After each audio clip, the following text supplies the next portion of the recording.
Ya, kembali lagi bersama saya, Bu Syafrida Yulina, masih di dalam materi perkuliahan tentang struktur data dan algoritma.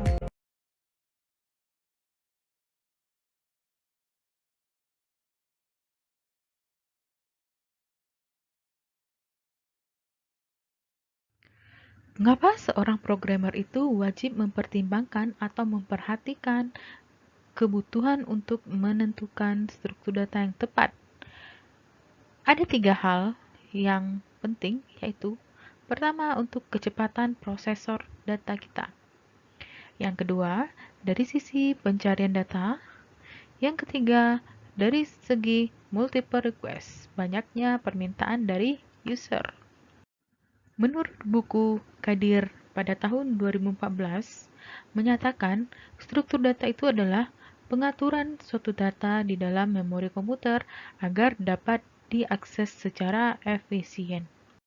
Menurut sumber referensi lainnya, struktur data itu merupakan model matematika atau logika untuk pengorganisasian suatu data.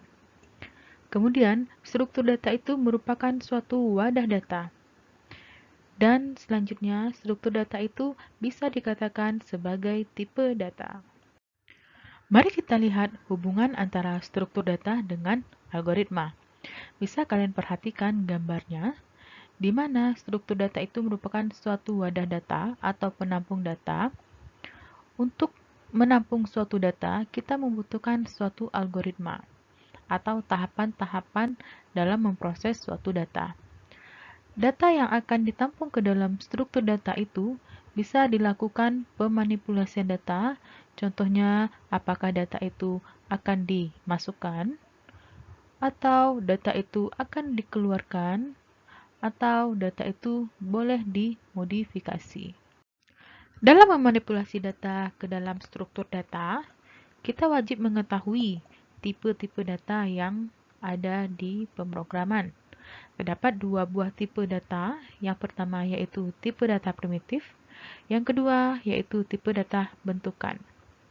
Tipe data primitif ini seperti yang familiar kalian gunakan, seperti char, float, double, integer, ataupun yang lainnya. Itu merupakan jenis tipe data primitif. Sedangkan tipe data yang kedua, tipe data bentukan, atau ada yang mengatakan tipe reference, atau tipe objek, atau tipe kelas, itu adalah nama yang sama. Di mana tipe data bentukan ini dia merupakan dari kelas yang dideklarasikan oleh kelasnya sendiri. Ada beberapa pertanyaan yang sangat penting mengenai struktur data ini. Apakah berbeda data di dunia nyata dengan data yang ada di pemrograman? Kemudian, bagaimana data itu bisa dipresentasikan ke dalam sebuah pemrograman? Oke, mari kita lihat apa itu data. Data itu merupakan suatu fakta atau sebuah informasi yang diberikan kepada penerima informasi tersebut. Pertanyaannya, apakah berbeda data di dunia nyata dengan data di pemrograman? Jawabannya adalah sama. Dia tidak berbeda. Namun, cara merepresentasikan data di pemrograman yang berbeda. Karena di pemrograman itu hanya mengetahui 2 jenis tipe data saja, yaitu tipe primitif dan juga yang kedua tipe bentukan.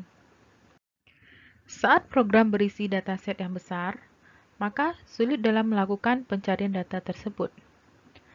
Dalam membuat sebuah program, kita harus mempertimbangkan efisiensi penggunaan main memory. Teknik untuk meminimalisir penyimpanan data adalah dengan memanfaatkan struktur data yang tepat. Dalam mempertimbangkan efisiensi penggunaan main memory, maka untuk meminimalisir penyimpanan data, kita wajib untuk memperhatikan pertama, apakah algoritma yang sama, inputan yang sama, waktu eksekusi pasti berbeda di perangkat yang berbeda. Kemudian, jika perangkatnya sama, tetapi kita juga wajib memperhatikan apakah lingkungan OS-nya berbeda. Selanjutnya, efektivitas. Meskipun perangkat sama, lingkungan OS-nya sama, apakah efektivitas bisa diraih dalam segi penyimpanan datanya? Struktur data memiliki 3 buah karakteristik, yaitu correctness, time complexity, dan space complexity. Correctness merupakan seberapa tepat struktur data yang digunakan terhadap program dalam memproses suatu data. Sedangkan time complexity, seberapa kompleks waktu untuk memproses suatu data. Space complexity merupakan seberapa kompleks ruang penyimpanan suatu perangkat dalam menyimpan suatu data. Untuk apa struktur data itu? Struktur data banyak digunakan dalam pencarian data. Dalam mencari atau memproses suatu data, maka kecepatan prosesor suatu perangkat bisa lebih efisien dari banyaknya permintaan dari user. Maka, data yang begitu tidak tersusun rapi dengan menggunakan struktur data yang tepat, maka data akan lebih mudah untuk diproses. Data yang tidak tersusun secara rapi, maka akan mempersulit dalam memproses suatu data. Data yang tersusun rapi dengan memanfaatkan struktur data yang tepat, maka akan mempermudah untuk pemrosesan datanya. Struktur data dasar yang wajib kalian ketahui yaitu yang pertama array, kemudian linked list, stack, queue, recursive, sorting, tree, dan terakhir tentang searching. Jenis-jenis struktur data yang akan kalian pelajari bisa kalian lihat dari klasifikasi struktur data di depan ini. Bahwa array, linked list, stack, dan queue itu merupakan tipe struktur data non-primitif yang berjenis linear. Sedangkan tree dan graph itu merupakan tipe struktur data non-primitif yang berjenis non-linear. Oke, mari kita lihat sedikit review tentang struktur data yang akan dipelajari. Yang pertama, struktur data array memiliki kelebihan di mana dalam penambahan data di belakang itu sangat mudah dilakukan, tetapi dia memiliki kekurangan.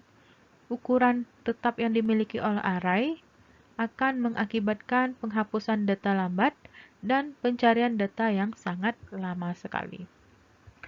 Kemudian, jenis array yang terurut.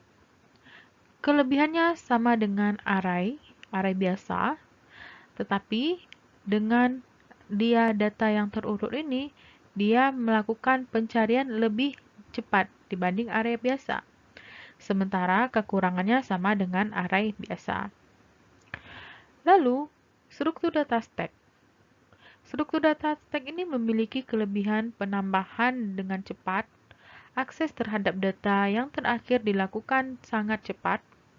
Kemudian dia memiliki kekurangan yaitu dari segi pencarian dan penghapusan itu sangat lambat dilakukan. Struktur data selanjutnya queue. Queue itu memiliki kelebihan data yang pertama kali masuk sangat mudah diakses. Kemudian queue memiliki kekurangan bagaimana akses terhadap data yang lain itu sangat lambat. Untuk struktur data linked list memiliki kelebihan penyisipan dan penghapusan data sangat mudah. Lalu kekurangan yang dimiliki oleh linked list yaitu pencarian sangat lama sekali. Struktur data binary tree memiliki kelebihan pencarian dan penyisipan data itu sangat mudah. Tetapi binary tree memiliki kekurangan, yaitu untuk penghapusan suatu data saja dia sangat kompleks sekali. Dalam memanfaatkan suatu struktur data yang tepat, wajib diperhatikan waktu eksekusi pada berbagai struktur data.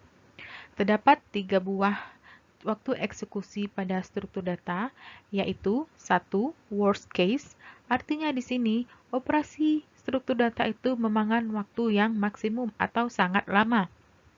Yang kedua, average case, Waktu eksekusi struktur data terhadap data yang ada itu rata-rata. Yang terakhir, base case. Artinya di sini, kemungkinan waktu minimum untuk eksekusi suatu struktur data. Ini sangat tepat digunakan. Oke, dalam mengeksekusi suatu struktur data, perlu kalian ketahui ada suatu notasi yang dikatakan asymptotic notation, di mana notasi ini notasi yang akan digunakan untuk menghitung kompleksitas waktu eksekusi sebuah algoritma.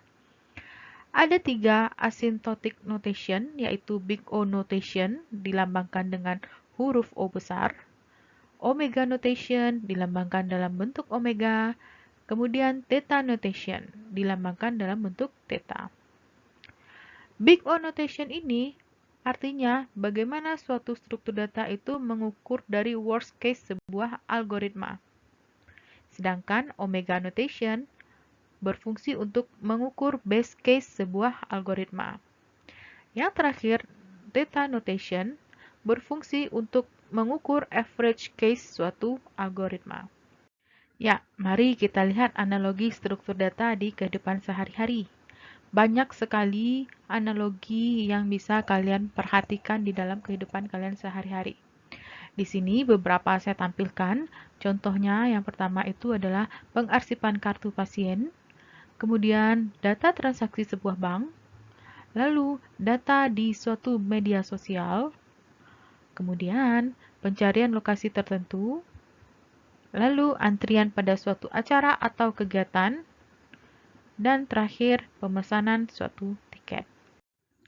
Oke, mari kita lihat lagi apa saja jenis struktur data yang akan kalian pelajari, yaitu array, queue, stack, sorting, linked list, searching, tree, dan terakhir recursive. Di dalam struktur data ini, hal yang wajib kalian ingat yaitu bagaimana memanipulasi suatu data, seperti bagaimana data itu bisa diinsertkan atau dimasukkan, lalu bagaimana data itu bisa dihapus, yang terakhir bagaimana data itu bisa di-update atau diedit. Oke, terakhir di pertemuan kita kali ini, ada beberapa poin penting yang akan kalian pahami. Ya, kesimpulan dari pertemuan hari ini yaitu apa itu struktur data, bagaimana cara pemanfaatan struktur data, contoh struktur data, algoritma itu seperti apa, lalu bagaimana mengimplementasikan suatu algoritma. Yang terakhir, buku telepon itu merupakan satu contoh struktur data yang ada di dunia nyata.